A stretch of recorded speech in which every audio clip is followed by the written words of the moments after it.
नमस्कार, मैं उत्कर्ष शुक्ला सर्वप्रथम माँ शारदे को प्रणाम करता हूँ।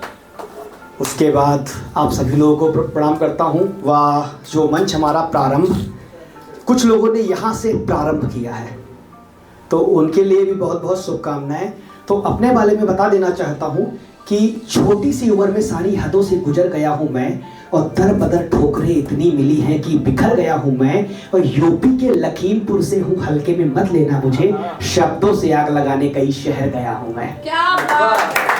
तो इसी से कहना चाहेंगे, जैसे कि अभी यहाँ पर बहुत कुछ बहनों के लिए बोला गया कि कोलकाता जैसे कांड हुए, तो किसी शायर की रचना है कि कब तक आस लगाओगी तुम बिके हुए अखबारों से, कब तक आस लगाओगी तुम बिके हुए अखबारों से, कैसी सुरक्षा मांग रही हो तुम जनता के दरबारों से, ये जो लज्जाहीन पड़े हैं ये क्या लाज बचाएंगे, अरे उठो द्रौपदी शस्त्र उठा लो अब कृष्ण ना आएंगे।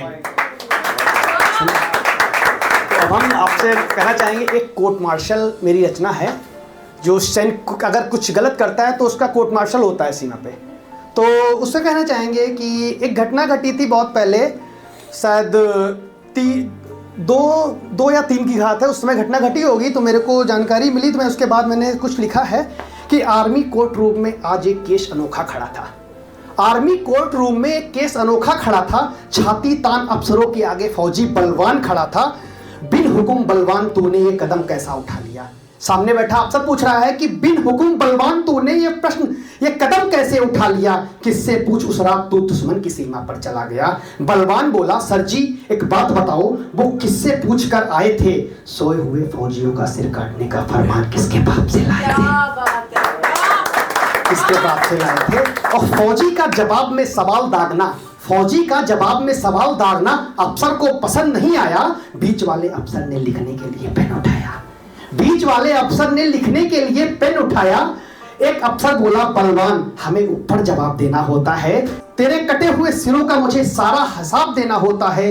तेरी इस करतूत ने मेरी थू-थू करवा दी है, अंतरराष्ट्रीय दुनिया में मेरी थू-थू करवा दी है। फौजी खून का कड़वा घूंट पीकर रह गया, आंख में आया आंसू आंख में ही बह गया, आंख में आया आंसू आंख में ही बह गया। बोला, साहब जी अगर कोई आपकी माँ बहन बेटी की इज्जत लूट रहा हो, तो क्या आप अपने बाप से हुक्मरान लाओगे, या अपने घर की लुटती इज्जत को अपने आप बचाओगे, अपने आप बचाओगे।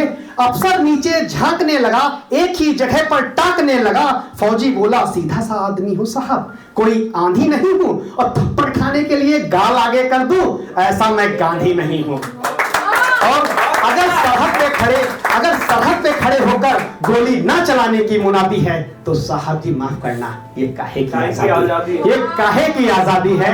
सुनो साहब जी, सरहद पर जब छिड़ी लड़ाई है, सरहद पर जब छिड़ी लड़ाई है, भारत मां दुश्मनों से नहीं, आप जैसे गद्दारों से हारती आई है, आप जैसे गद्दारों से हारती आई है। और ज्यादा कुछ नहीं साहब जी, दोनों हाथ जोड़ माफी हैं, और दुश्मन को औकात दिखाने के लिए हमारी एक आंख ही काफी है, हमारी एक आंख ही काफी है। और साहब जी एक बात बताओ, वर्तमान से जरा पीछे हट के जाओ। कारगिल में जब हमने अपना पंजाब पाला जसवंत खोया था, अपना पंजाब पाला जसवंत खोया था, आप गवाह हो साहब जी, मैं बिल्कुल नहीं रोया था, मैं बिल्कुल नहीं रोया था। उसके पार्थिव शरीर को मैं उसके गांव छोड़कर आया था, उनके दोनों बच्चों को मैं हाथ छोड़कर आया था। पर उस दिन रोया जब उसकी घरवाली हौसला छोड़ती दिखी। ध्यान देना, बहुत बारीक शब्द हैं कि पर उस दिन रोया जब उसकी घरवाली हौसला छोड़ती दिखी। लव सचिवालय के अंदर एक चपरासी के आगे हाथ जोड़ती दिखी, एक चपरासी के आगे हाथ जोड़ती दिखी। आग लग गई साहब जी, दिल किया उसके छक्के छुड़ा दूं, चपरासी और उस चरित्रहीन अफसर को गोली से उड़ा दूं। 1 लाख की आस में भाभी घर घर धक्के खाती है, 2 बच्चों की चमड़ी यहाँ धूप में झुलसी जाती है। पता नहीं कितने जसवंत अपनी जान पर कमाते हैं, और मासूम बच्चे ना जाने दर-दर की ठोकरें खाते हैं, और मासूम बच्चे ना जाने कितने दर-दर की ठोकरें खाते हैं। भरे गले से तीसरा अफसर बोला। अब कविता हमारी आखिरी रूप ले रही है, अगर जहां पर आपको अच्छा लगे आप तालियां बजा सकते हैं कि भरे गले से तीसरा अफसर बोला, ज्यादा कुछ ना बताओ, बस उस रात क्या क्या हुआ बस ये बताओ। उस रात के जिस दिन वो उस सीमा पे गया था, उस रात क्या क्या हुआ ये बताओ। अब वो बताता है, क्या बताता है?